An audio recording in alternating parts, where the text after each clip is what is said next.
All right, brother Noel. Episode 49 in 5, 4, 3, 2.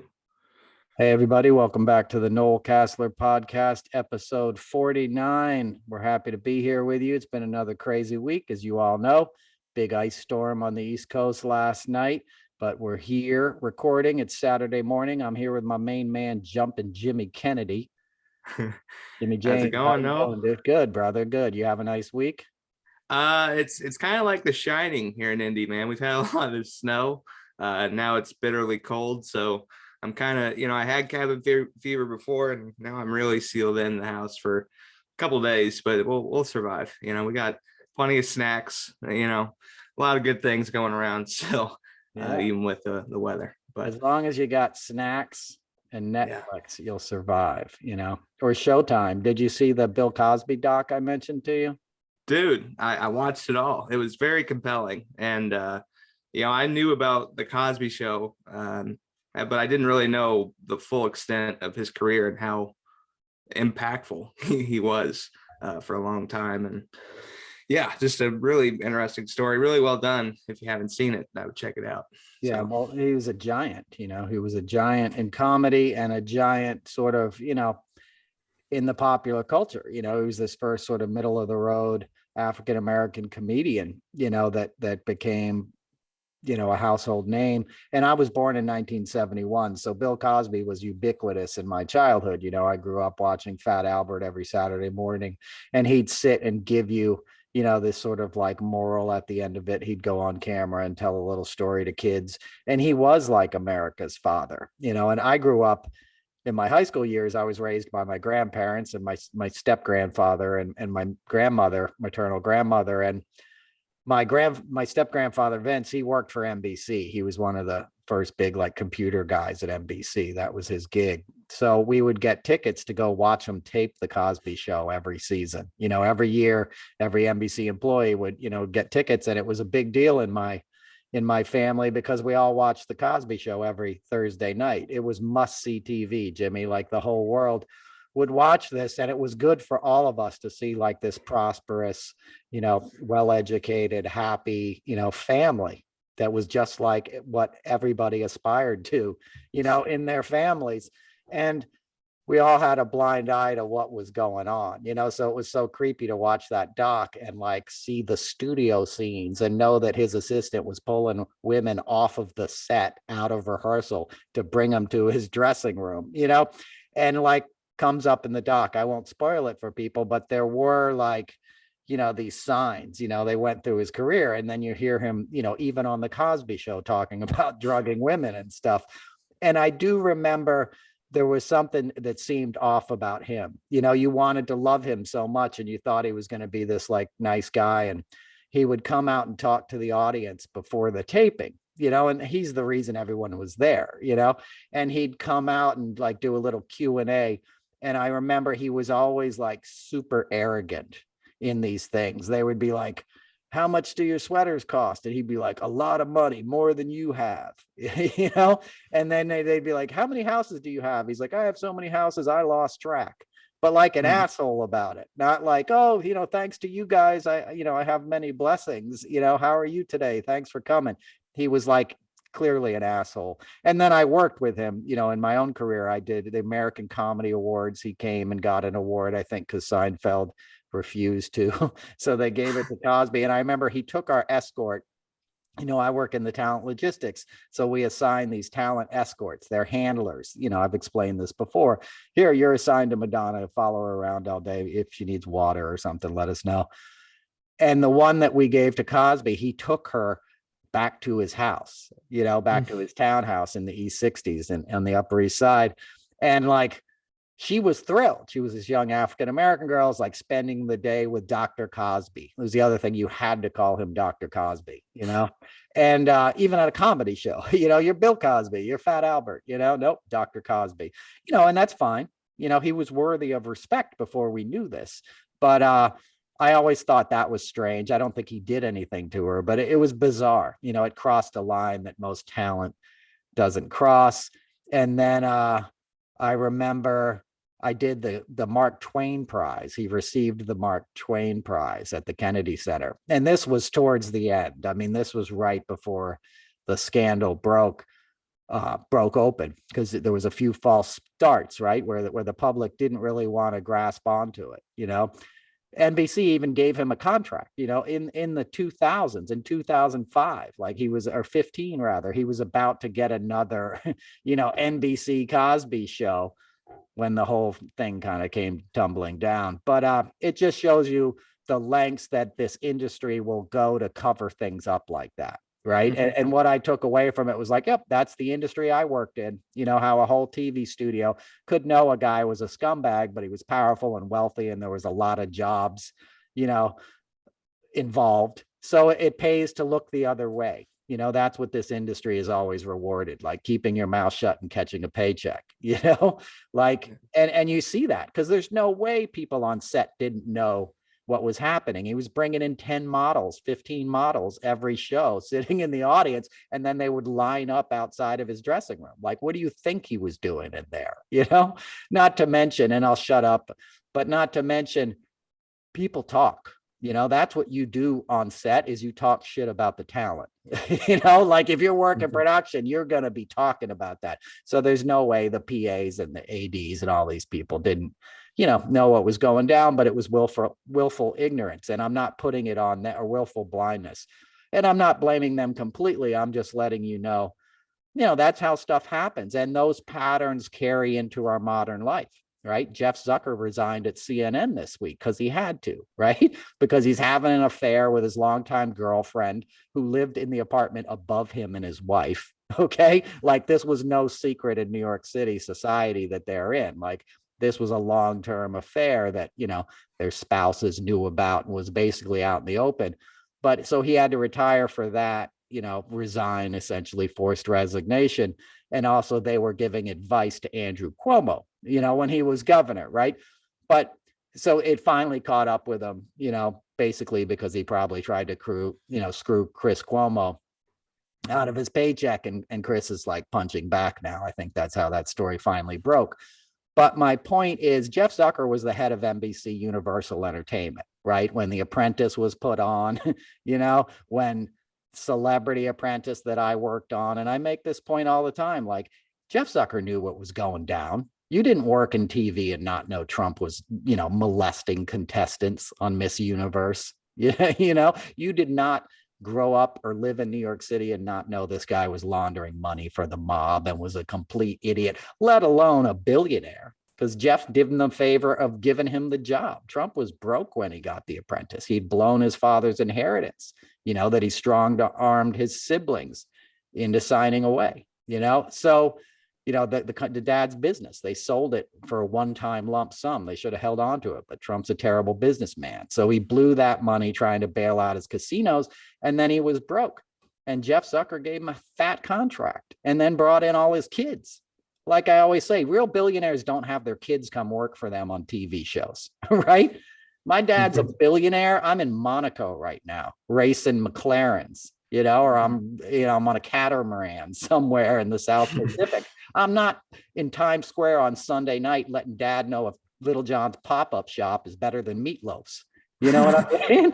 Right? But that's what you were supposed to believe, that somehow these billionaires had an interest in seeing daddy's reality show, But meeting Clay Aiken, like, it just doesn't add up. And everyone knew it didn't, but he kept his mouth shut. It was a moneymaker. And that's that industry. And that's the kind of stuff we need to blow up, right? We need to stop settling for this, okay? Because it's now institutionalized. Everyone knew Trump was a scumbag in DC and they kept their mouths shut, right? And Mike Pence finally spoke up yesterday, 13 months later, right? Your hometown boy. Is he a hero now for doing that? No, it was his only play left, right? Because Greg Jacob and, Mark Rich or whatever, not Mark Rich, Mark Short, had to go testify. So he knows his two assistants told them everything anyway, the January 6th commission. So he had no play left. And, I'll let you handle that. You tell us what you think about your hometown boy. Well, I mean, I've already told the story about when I met him on the field, that he was very opportunistic when he met me on the field at Lucas Oil Stadium. When he met me, he made a point of saying, "How are you?" Not, "Hey man, what a great environment. Thanks for coming out to the game. Hopefully the Colts win." It was nothing about that. It was more, let me get a photo op with the kid that has a walker on the sideline. And I've been talked to that way by people. I can kind of sense that. So that's the kind of guy that Mike Pence is. He's opportunistic. He waited until the very last minute that he could to overturn American democracy, only when he knew it wouldn't work and he had to say, "Hey, they're sending fake documents to the National Archives." That's when he had to say what he said on the 6th, and they wanted to hang him. All of a sudden, the people that wanted to hang you, you're having to say that Trump didn't win. Like, we knew this a year ago. This shouldn't even be a headline. But in today's America, we're that divided that saying a president is wrong becomes a headline. That's crazy. And it's accepting the obvious and not doing anything about it. That's the point I'm trying to make. That's like the opening theme about, Bill Cosby. We're talking about a 50-year career, with a television show or 3 on it every time during that career, right? And nobody wants to really point out the obvious. I mean, we're talking 1,000 women probably, there's 60 that came forward. So, there's 150, if not 1,000, because the guy was pathological about it. But my point is you said it best, right? Mike Pence, he waited all day. It wasn't he knew about this. He was in the middle of this plot. The night before, Giuliani was trying to get into his residence at the Naval Observatory and give him one last consigliaries push on why he had to do this. January 5th, Trump cornered him in the Oval Office. It was like, "You're going to do this." And he's like, "I can't. I called Dan Quayle. Dan Quayle says I can't." So it wasn't like Mike Pence didn't try every way to Sunday to help this coup, that had been basically planned out in the open for the preceding 6 weeks go forward. And it was only in the last minute when he saw it wasn't going to succeed, right? When the Secret Service was trying to get him to get in the, SUV and, get taken off to God knows where, that he was like, "Okay, I'm going to stay here and certify, the ballots." But so he's no hero, and he didn't speak up when he could have. He could have walked away in December and said, "Hey, these guys are planning on overturning the election, and they've gone so far as to game out seizing voting machines, and they have fake electorates filling out ballots." Now, I may be a Republican, but above it all, I believe in democracy, and it's not the right thing to do. And I need you all to know that. This guy's unfit to serve, and he's planning on doing, the worst crime against democracy that we've ever had in this country. But he didn't say that. He showed up there and then he kept his mouth shut for the last year and a half. And it's not like he's volunteering to go speak for the January 6th committee, right? And why isn't the committee subpoenaing him, right? Why are we're thinking about maybe calling him forward? Everybody should have been called forward a long time ago. Mark Meadows shouldn't be on his 7th or 8th week of defying a subpoena without any action from the Justice Department, right? And everybody's like, "Well, just give it time. We got to dot these I's and cross these T's." You want to make sure he doesn't get off on a technicality, right? First of all, he's 75 years old, so he's basically already gotten away with it, right? He's having a $500,000, $250,000 a person fundraiser at Mar-a-Lago in coming days. Right. He's having rallies every goddamn week. He had one last Saturday night and talked about, telling his crowds to do the same thing again. Right. If he gets arrested, go attack Atlanta, go attack DC, attack New York. He's building an army. And this is what I want people to understand. While we're sitting around and arguing amongst ourselves about how great DOJ is, and it just takes time to build a solid case against a guy, by the way, who's been doing illegal shit for 50 years, right? Just like Bill Cosby, right? Trump has got a lot in common with Bill Cosby. It's the same sort of thing. It's powerful men, that get away with being predators because individuals are like, "Who am I to take him down? I can't afford a lawyer." And they know that, right? And that's the thing we need to end. That's the cycle we need to break. And that's what we need the Department of Justice to understand, that we're not in normal times. It doesn't go back to normal when you let somebody do this. You know, he molested democracy. Okay. You need to go in there and kick some ass. It doesn't have to be all the charges, but it has to be some charges, because a bully only stops when you sort of metaphorically punch him in the face. And he needs to know there's pushback. And instead they see weakness, essentially. Democrats don't want to hear that, but Republicans are not scared. They're having rallies every weekend, right? They're having fundraisers. Neil Gorsuch is speaking at the Federalist Society today, you know, at Disney World with no press allowed, right? The guy who's supposed to be impartial, you know, which is also where Trump's case will probably end up, right? In the Supreme Court. So at least you can start the legal process of holding this guy accountable instead of being silent, because, you know, Benny Thompson said that we're thinking like May or late April for hearings. Well, May or late April for hearings, if you got people that don't show up and defy subpoenas on the hearings, that means if justice moves on those people, it's another 6 or 7 months before they go to trial, right? Steve Bannon defied his subpoena in November and his trial begins in July, right? So you start doing the math, because the election's in next November, right? The midterms are this November, right? 11 months, whatever, 10 months from now. You see what I'm saying, Jimmy? You don't have that much time, and democracy doesn't have that much time, because in the meantime, all these chaos agents are hard at work. And all these rallies are happening. And it's these rallies where these plans get solidified, right?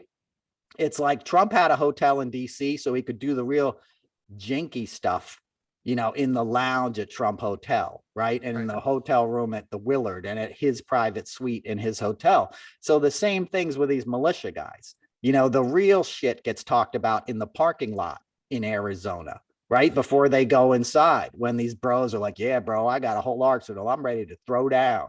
These communist Democrats come try to eat my baby. You know, I'm taking up arms. It's a lot. It's like conventions for serial killers or something. You know, there's a reason you separate prisoners, right? You don't want them together all the time. There's not, you know, do you see what I'm saying? Like, but instead, these people that have done this are having gatherings, you know, weekly gatherings, and they're being fomented and they're being like, you know, excited by all these psychopaths, you know, from Gosar to Carrie Lake to you name it. Marjorie Taylor Greene, who this morning said GoFundMe should be arrested because they're not sending money to the Canadian truckers. So my point is they're lighting fires everywhere and nobody's putting these fires out, right? People are like, well, we got to make sure that water is just the right temperature before we point the hose at the burning house, because we don't want it to, you know, spook the flames. No, man, you know, pull out the hose and start spraying shit, because the house is on fire and we're all going to be dead, you know, if you don't do something about it. They're burning books, right? There's outwardly racist podcast hosts using the N-words 20 times, thinking it's cute and it's humor. It's not. You're reinforcing toxic white male masculinity BS. You know, you're spreading lies and you're getting paid gazillions to do it. It's not free speech. It's certainly not comedy. It's idiocy, right? But it emboldens the ignorant. And anything that emboldens the ignorant, we have to treat as weaponized, you know, malevolent hate speech, because that's what it is. It's not free speech. It's this ignorance that allowed Trump to happen, right? He came down the elevator. He said, I hate Mexicans. Vote for me. Right? And everyone's like, yep, that's our, you know, whatever.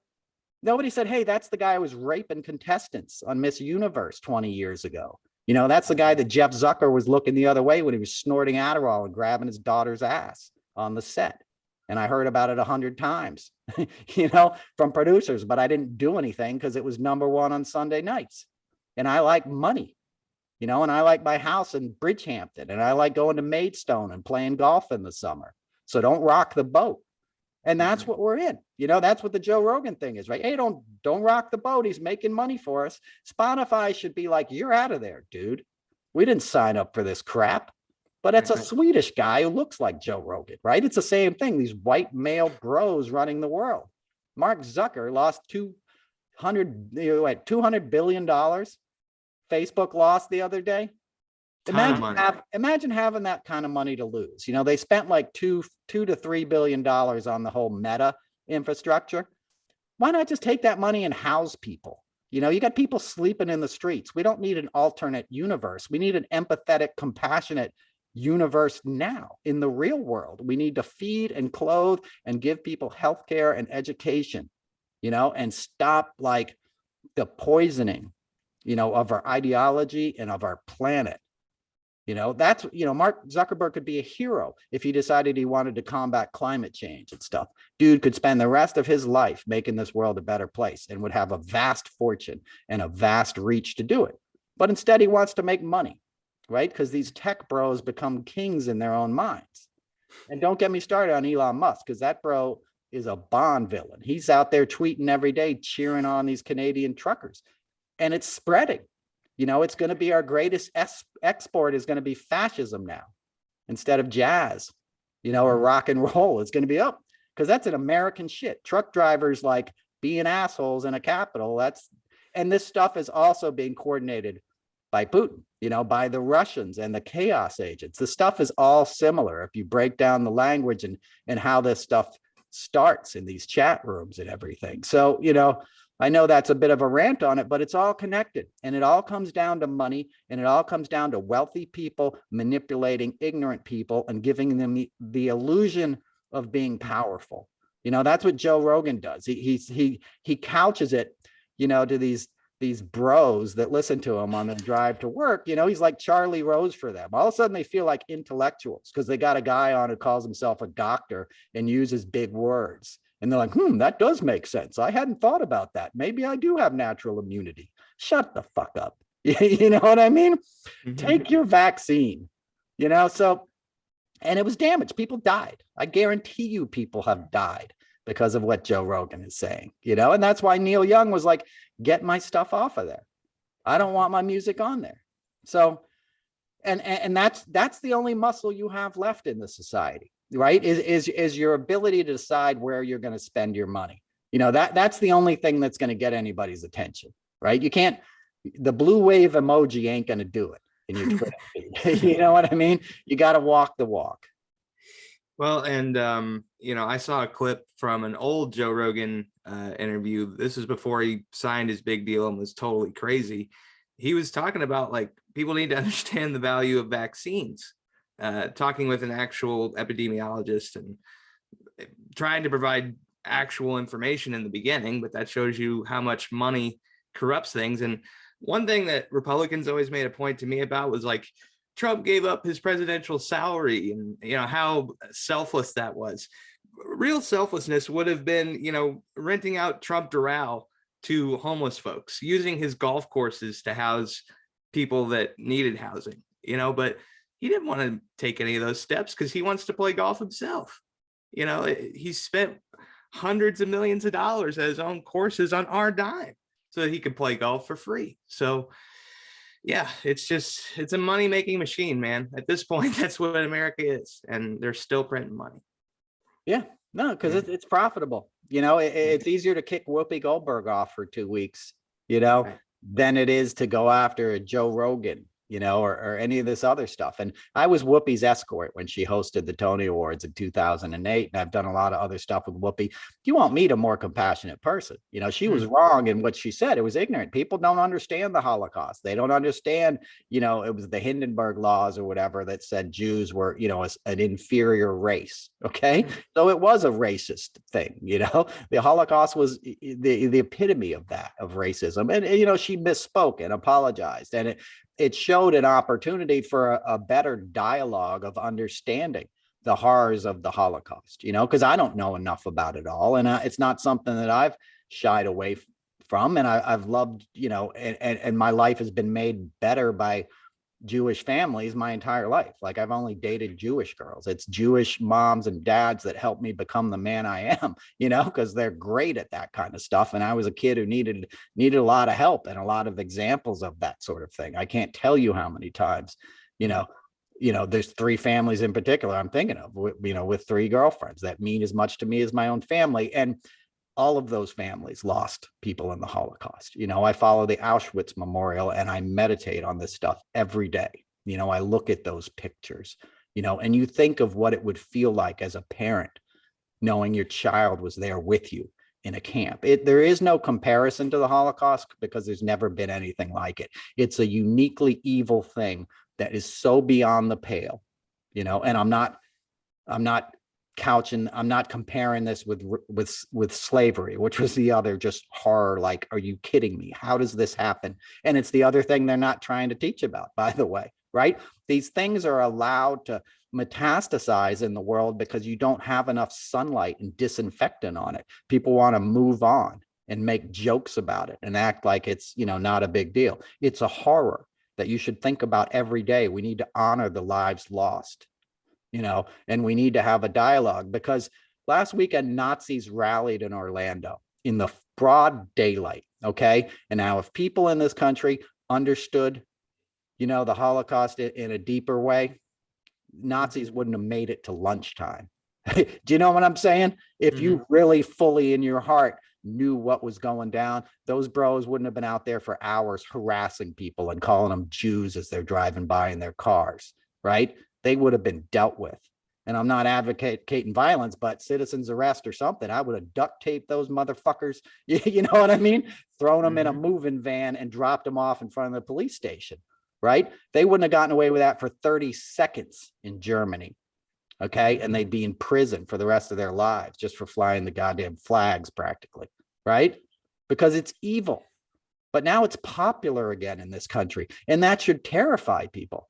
You know, and as I've been saying a lot recently, there's a lot of money in Florida, you know, that could fight against this. That's where you stand up to Ron DeSantis, you know, use that muscle. There's so many wealthy folks that have homes in Palm Beach and Miami, you know, that have powerful connections back up here in the East Coast. We could be doing something about this guy. And instead, nobody's doing something.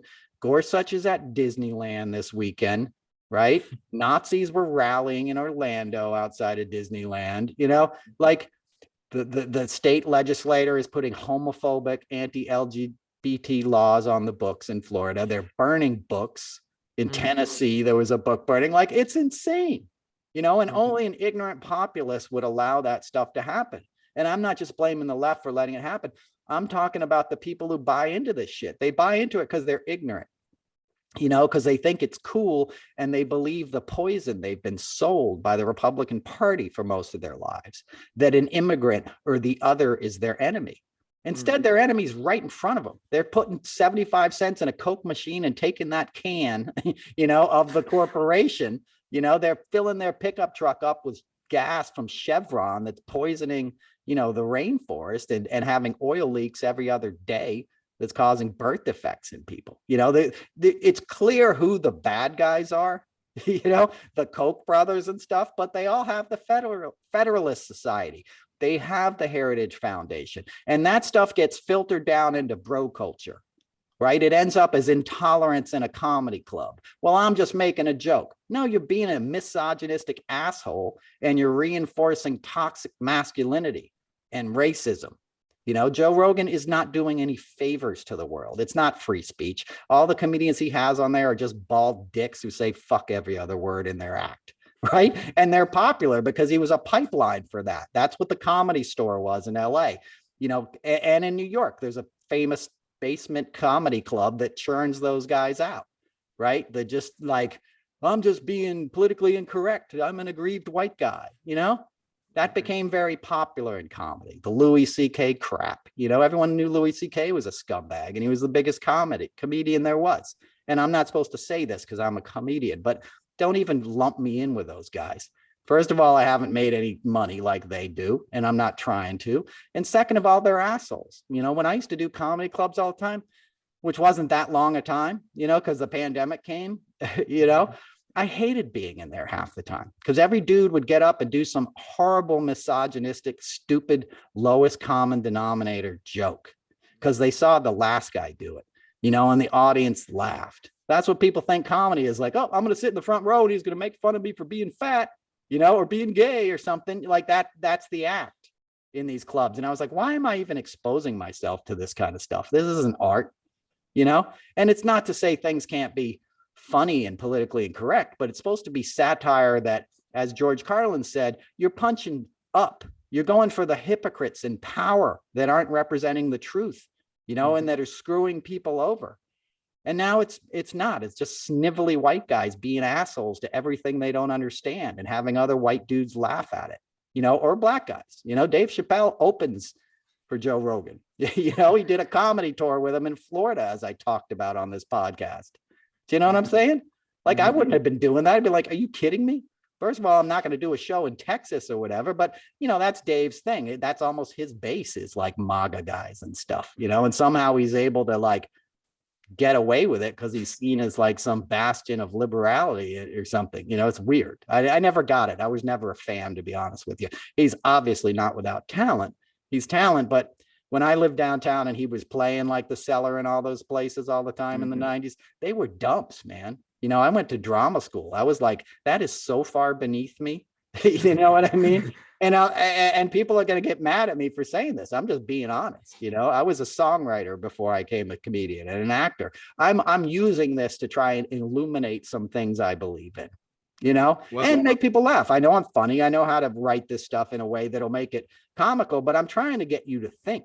You know, I want you to leave a show of mine understanding that we're all together. You know, we're all in this together, and only through harmony and understanding and sharing love and compassion can we get out of this thing. And that's what we look to our artists to give us. You know, as I talk about Stevie Wonder all the time, you know, you want somebody who's raising your vibrations, not raising your hackles, you know, and your malice and your resentment. Somebody giving you poison, if that's what they're giving you. It's not comedy. It's not art, right? It's nasty, but it sells. You know, it's Taco Bell. Right? It's salty and cheap. Yeah, well, and the thing that I remember Dave Chappelle from first was Nutty Professor as the insult comic, like just trashing on Sherman Klump, who was heavy at the time, you know, and he's just trashing on him. I've never been a fan of that. You know, the first comedy show that I went to an open mic night to support my buddy, and I should have known not to sit toward the front, but you know, being a heavy set guy, like the comedian spotted me. He can spot a mark, you know, a mile away, and you know, crapped on me for a couple minutes, but you leave yourself vulnerable to that situation when you're there. So, you know, lesson learned for next time. And how'd that make you feel? About that small, you know, right. And like the only thing you can do, since it's his performance, is like either laugh back or just be quiet. Like you can't. It's the most powerless feeling you can have.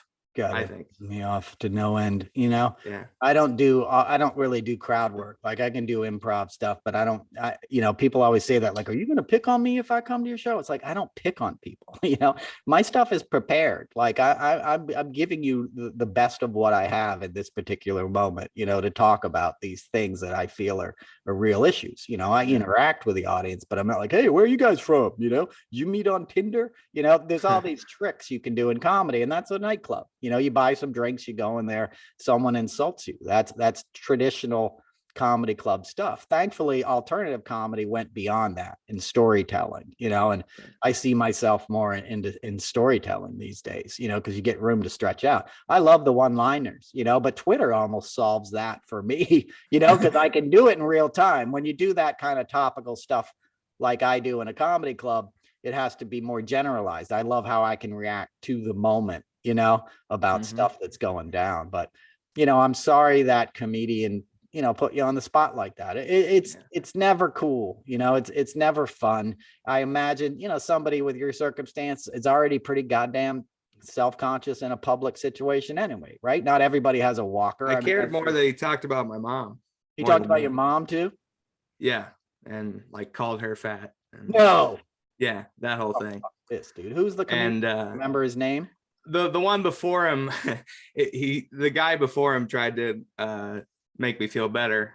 He actually hit on me. He was like, if I was gay, dude, I would totally date you, you know, but that wasn't funny. That's inappropriate. Yeah, that's not. Yeah. That's, you know, so like that wasn't, it was all distasteful, you know, and at the end of it, I'm like, I actually tweeted the comedy club and I'm like, I'm not coming back. Thanks for the experience though.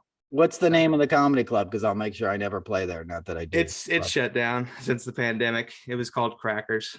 Crackers. Well, that tells you it was called Crackers. Yeah, it's a in comedy Indiana, club in Indianapolis called Crackers. You know, oh my God. Crackers. Well, back to crackers. Here's me and Jimmy, two crackers talking about that's insane. Yeah. I could do a whole thing on the history of crackers. It came from England, and Scottish folk songs and stuff in Ireland, the term crackers, and then came here. And people get really like offended. White people, like, they'll equate cracker with the N-word, which is not even close. And our new mayor in New York City, a video was just released this morning where he called a bunch of other cops crackers. He be a cop. He's like, I kicked those crackers' ass. Talking about when he was a cop. That's going to be interesting, Yeah. But anyway, wow. Well, I'm sorry you got insulted like that, Jimmy. But that's what I'm saying. And that's life, man. Right. You can tell, Jeff Ross is somebody who does the insult comedy thing and completely has a nice heart about it, right? He's not being an asshole. Like, there's a way to do it, make it funny, and everybody sort of gets in on the joke, but it's not the appearance stuff, and someone's weight that's just stupid. And I know I make fun of, like, politicians that are heavy set and stuff all the time. I can't help it. You know what I mean? Just because I'm trying to point out the hypocrisy, right? Everyone's acting like Trump is some macho virile stud.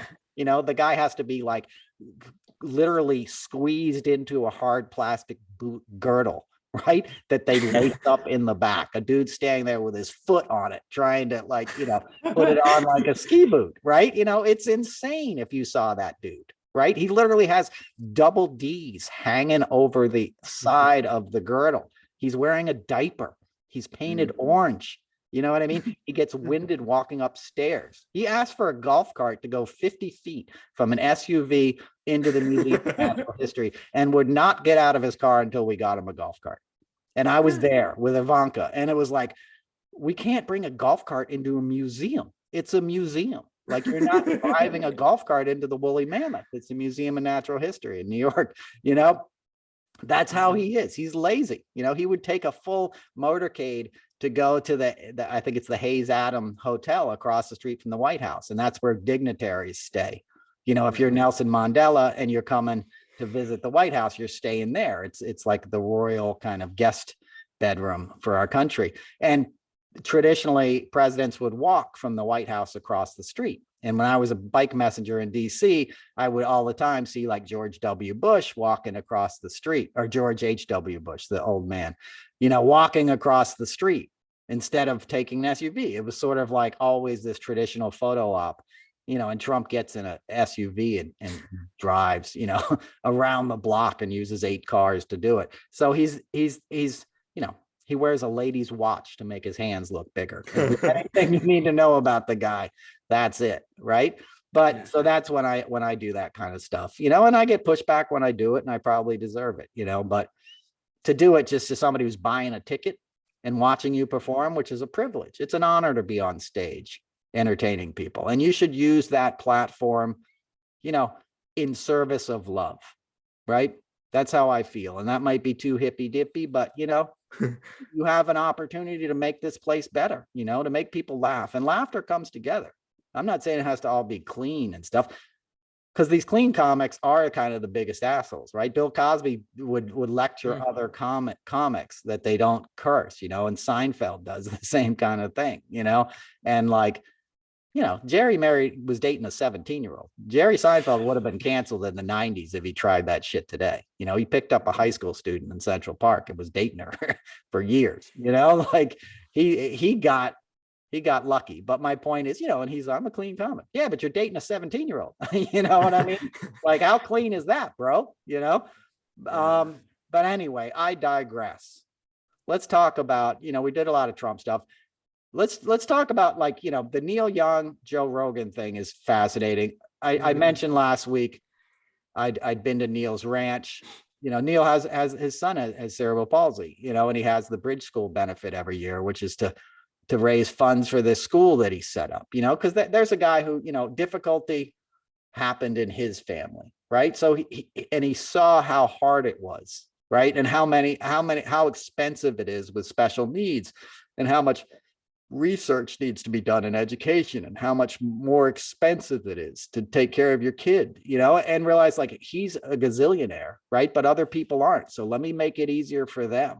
Let me raise some money. That's what you do as an artist. And CSNY, Crosby, Stills and Nash and Young. I was the road manager for CSN. So we did a show in England at the Royal Albert Hall. It was the end of a Crosby, Stills and Nash tour rather. In Europe, it was a summer tour, right? And so we're doing the last show in September. I can't wait to fly back to New York City. I'd been on the road forever. And the band's manager came up to me backstage at Royal Albert Hall and was like, "Oh, Noel, you're flying directly from London to LA. And I booked you a rental car and we're going to do a week's rehearsal with Neil Young, in Burbank. And then we're going to fly up and do the Bridge School benefit right outside of San Francisco." So I'm like, oh my God, like nobody told me, I thought I was going home, and the scariest part of that was driving the rental car in LA after flying from London, because I'm not a big driver anyway. And driving in LA is freaking terrifying. It's even more terrifying after you haven't slept, and you've been on an international flight. But my point is, so I did it. I survived. I stayed at the Sportsman's Lodge, which is this legendary hotel that shut down in LA, but all the bands would stay there because you could park tour buses in the lot. And it's in Studio City. And it was just an old Hollywood bungalow kind of vibe. Awesome pool. They used to shoot porns there in the 70s. Just a legendary place. You'd go there and there'd be like, Link Ray and like Rascal Flatts would be around the pool or whatever. You know what I mean? Not Link Ray passed away, but there'd be like some old rocker, you know what I mean? And like some country act and then a metal band. It was hard to describe. Yeah, it was very cool. But and Neil stayed there. Me, Neil, and David Crosby stayed in this hotel for a week. And the cast of The Voice. The cast of The Voice was there at the same time too, which was bizarre. And Crosby would hold court every day and give these kids advice on the music business and listen to their songs. And he'd bring his guitar down and we'd sit on these chaise lounges outside the pool, like having these guitar pulls with these kids that were on this show. And Crosby was giving them all kinds of great advice, but only like Crosby does. Like he doesn't cut corners and or bullshit. And the producers of The Voice got wind of this and moved the entire cast of The Voice out like one afternoon because they didn't want them falling under the spell of David Crosby. Oh, wow. And let them know basically they were getting ripped off, because that show's a ripoff. They get all your rights to your music if you win. It's draconian, the contracts those guys do, and they didn't want their marks becoming aware of this. But so it just shows you the integrity. And that's a Mark Burnett show, by the way. Mark Burnett is a producer of The Voice and NBC, right? So anyway, we're staying there for a week and we drive and do these rehearsals in Burbank every day in the soundstage with CSN. And I used to run the teleprompter, right, for Crosby and Nash and basically for Stills. They have so many songs, the words are just there in case you lose your place, which I don't mind. Some people think, oh, that's cheating. It's not. It's just to have it there so you can be more in the moment. You're doing a guitar solo and you forget where the verse is, what verse you're coming in on, and a song you wrote 55 years ago, you should be able to glance down, right? It's just part of production, right? You got all these an extra amp and all this other stuff. You might as well have that there too. They have that in Broadway shows, right? If you go up on a line, you say line, and somebody in the wings is going to say, "For art thou, Romeo," or whatever, you know what I mean? Like, so anyway, so I ran the teleprompter, and when they told me in London that like we were doing this gig, they were like, "You're going to run the teleprompter for Neil Young too." And I'm like, oh my God, you know what I mean? Like, that's just intimidating, because Neil intimidates the hell out of me, So we go over in the first day of rehearsal in Burbank, and I meet with Neil's crew, who I toured with. Peggy Young, his wife who passed away. I toured with her before with Stephen Stills. So I knew their crew and they're friendly. And basically the guy's like, here, I'll transfer these songs onto this, this computer I used for the teleprompter, which had, 200 CSN songs in it. And then he transfers 1,400 songs. And he goes, here's all the songs. And I go, which ones is he going to play today? Because I wanted to pull them up. There's some technical stuff. You want to be able to do it in the moment, He goes, oh, he could call for any one of those songs at any time. You know what I mean? And I had a heart attack, because in a moment's notice, I was going to have to be able to pull up some obscure, version of a Neil Young song. and have it there for him or get my ass chewed out, because Neil does not play, and not that he's mean. It's just, this stuff, you're at a high level. Let me just put it this way. You don't Jackson Brown, Neil Young, like you've got to be on your game to work with these cats, and rightly so. But so I'm like, oh my God, I'm just sitting there having a heart attack this whole rehearsal. And I sort of guessed, like Long May You Run, Heart of Gold, whatever. I kind of guessed at the songs that they'd be doing together, having not played together for a few years. And I was right. Like, he never called for any of these other crazy songs, but it was nuts. And during that rehearsal, my friend who's a guitar tech for Stills, towards the end of it, started packing up the guitars. That's something that happens in a concert. When you get to the final two songs, you start packing up the gear because you're going to load out. So you sort of get a head start with the equipment you're not using anymore. And there's a rock band playing in a room, right? So it's pretty loud, right? This kid snaps a guitar case latch shut, and Neil hears it, and he's like, what is happening right now? Who's making that noise? That's unconscious. That just shows a lack of like sensitivity. And I was like, man, this guy is like in the moment. At first I thought like, he's being a dick. He doesn't have to call this guy out, but later I'm like, that's how he's rolling. Everybody in this room is in on this gig, is in on like serving the music, serving the muse, serving something higher than yourself, and then we'd get in the car and he'd get in his convertible Lincoln, right? Which is electric powered. It's called a Link Volt. It's this big, long 60s convertible, and it runs on electricity or something, and he'd put on his cowboy hat and smoke, light up a spleef, and drive back, to Studio City. It was insane. It was insane. And then it got even more insane when I got to go to his ranch at the barbecue, and I'll tell that story another time. But when we did the actual show, it was like, Hart, who's in Ann and Nancy Wilson and Hart. I have one of Nancy Wilson's guitars. That's the white telly, if any of the fans have seen my little music clips.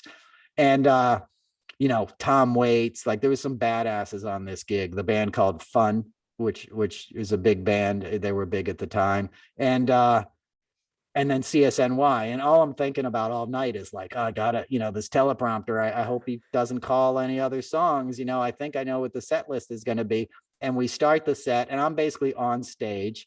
He puts all the kids on a riser behind the band. So all these kids with special needs get to be on stage, and they get the view that the rock star gets, looking out at Shoreline, which is this beautiful outdoor amphitheater that Bill Graham, the great Bill Graham, built. Bill Graham himself being a Holocaust survivor who had to walk from France to Spain as a 12-year-old, separated from his family and his little sister, became a big rock promoter.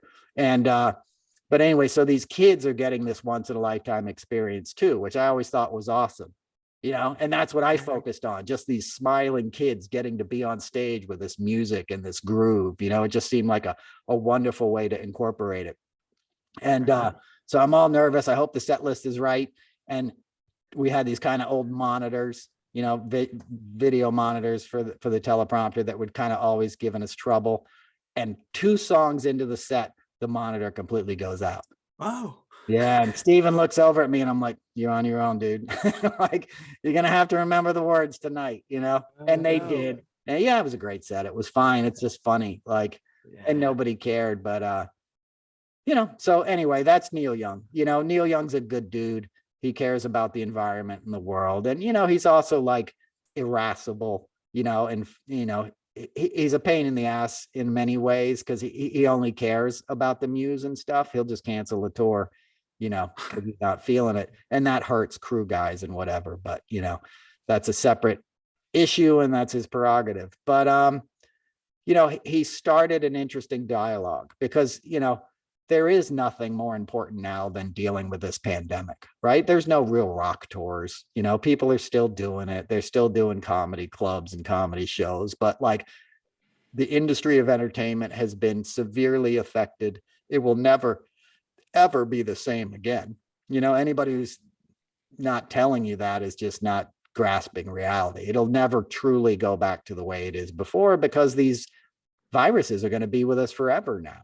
right? It's not all just going to go away and everybody's safe and fine. This thing is going to continue to mutate, and it's going to do that because everybody didn't get vaxxed, right? If everybody had done what they should have done and gotten vaxxed last year, everybody who could safely get vaxxed, some people couldn't, and that's fine. We protect those people, but to not do it just because you heard Joe Rogan had some Dr. douchebag on there telling you you have natural immunity and you're an athlete or something, or you look up to Aaron Rodgers, is criminal, and you're defacing a part of the United States, right? You're defacing people's lifestyles. You're preventing other kids from going there and hearing that music and being inspired, right? We couldn't do that today. You couldn't go sit on stage right next to another kid with 50 kids on a stage in a post-pandemic era, could you, Jimmy?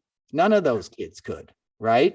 So, because it wouldn't be safe. So anybody who's making the world less safe for children is an asshole. And Joe Rogan is on that list, and Neil Young ain't feeling it. He had polio as a kid. He knows what this shit is about. So it's ignorance, it's stupidity. It's not even worth another mention. I don't think I'll mention it again on this show. That's where I stand on this stuff. I'm not afraid of it. I'm not afraid of the dude bros. I'm not afraid of the truth. I'm not afraid of anything but what I see happening in this country that's not getting called out, is that these people are profiting mightily off of what's gone down, and we're not getting the pushback. I am afraid that DOJ doesn't take the action they need to take quick enough. Nobody's looking for dotting every I and T here. Get something to arrest him on and arrest him. Right? Yeah, exactly. And he's a sexual predator. Arrest him for raping people. That's where I would start. That's what I want to see him go to jail for. And no one even talks about that.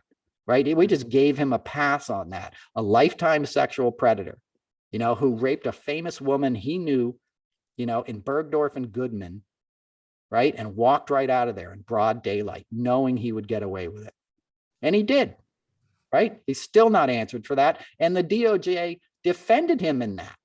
They took up his side in that case against E. Jean Carroll. Merrick Garland did, one of his first actions as Attorney General. That does not inspire confidence and the moral imperative to hold somebody accountable. This isn't just about the rule of law, or law. Law, we've always had two sets of justice in this country. Right? An African-American woman just got sentenced to 6 years in prison this week because she was on probation and she registered to vote, attempted to register to vote, didn't even vote, just attempted to register because the probation department told her she was eligible, filled out a form saying such, and she submitted it to the voter registration board, and a white judge found out about it and threw her ass in prison for 6 years.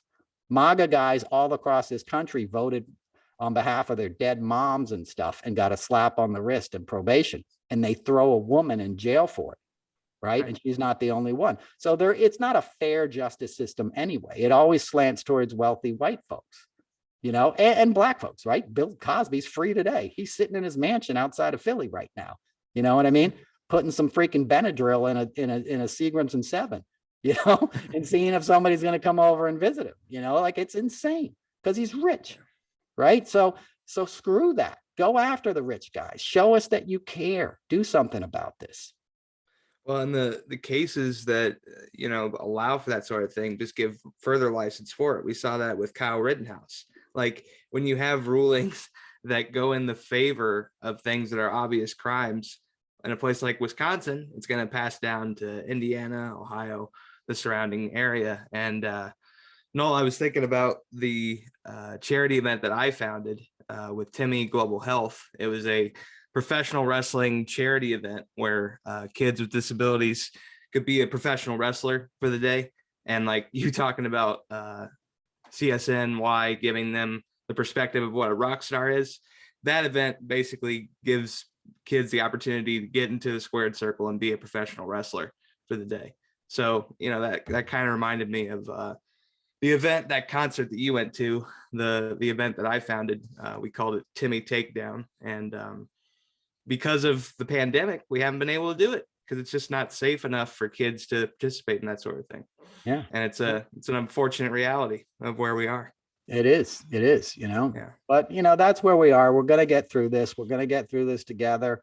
We will laugh, we laugh at We're getting yourself, there. like, laughing at everybody else, don't laugh at, I, I don't like people laughing at poverty either. Do you know what I'm saying? Like, there's so much, there's so many issues to address in this country. Go after the guys that are standing in the way of progress, and the women, like even these folks that are falling for all this MAGA stuff, I don't hate them. Part of what fuels me in speaking out against this stuff is knowing that there's children going hungry because dad just bought another freaking AR-15. You know what I mean? Or sent Trump another $250 to keep the communists from taking over the country. Nobody's rich. Like, we don't have a big middle class anymore. You have basically 1%ers and then everybody else. So there's not money to be spent on grifting politicians and the NRA and all this stuff. It saddens me to no end. And that's what I want to fight about and speak out against, But that's probably enough for this week. We've given you all an earful. I was going to get into the NFL. I'll do it next time. But Jimmy, when you first interviewed me, I met Jimmy, folks, because he has his own podcast, and he reached out to me on Twitter and was like, can you be on my podcast?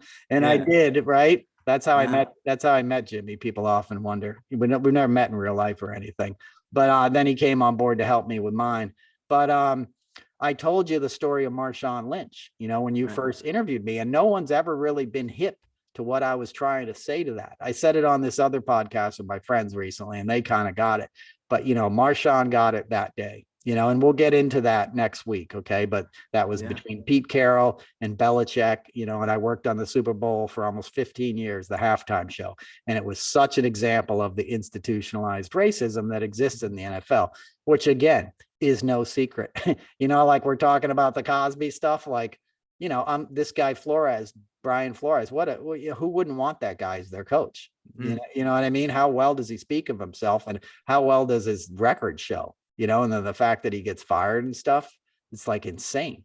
It's insane to think that, like, black men aren't qualified to be head coaches. What are you talking about? Who the hell do you think's been playing football? But they've always tried to keep it the golden boy, is going to be this, this white savior sort of quarterback, and you got another one last week, right? This kid's like Tom Brady too.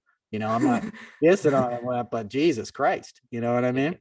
And that's what you want. Cool. Yeah, and I get it. It's a business. So whatever. We'll get into that next week. I won't harangue your ears with that this week. Until then, be safe. The sun's getting a little brighter, staying light a little later, right? We're in February now. Month goes by quickly. It's Black History Month, the shortest month of the year, right? It's an old joke, but it's not funny. I'm just saying that's, you give them a short, cold month, right. Give them September, right. Give them a month where people are paying attention, because Black history is American history. That's the other thing with this anti-CRT stuff. This is how evil happens. You don't let one specific set of people decide, what history is, and who is to be elevated and who is to be cast aside, right? Mm-hmm. That's what we need to stop and change. And that's what this moment is about. And that's what a dialogue on this stuff will give us. So until next week, we'll get into that some more, but be safe. We love you. We love all the support. I always appreciate you guys listening and sending notes and stuff. I got my t-shirts. If you want to support the podcast, they're at noelcasler.com. You can find Jimmy. Tell them where they can find you, Jimmy. jbkonair.com. And you can search my podcast, JBK on Air. Same deal for social media too. Twitter and Instagram, JBK on Air. So there you go. Get your thirst trap on. Go find Jimmy, ladies. I know you couldn't see him on video on YouTube. We're back. We screwed up. Hopefully this week it works out. Pardon me. Hopefully it works out this week. But yeah, you couldn't see the video, so you had to go to Jimmy's OnlyFans page to see him in the last couple of weeks. But we'll be back on there. We'll be back on YouTube. Check us out. Be safe. We love you. Till next week. Be chill. Peace.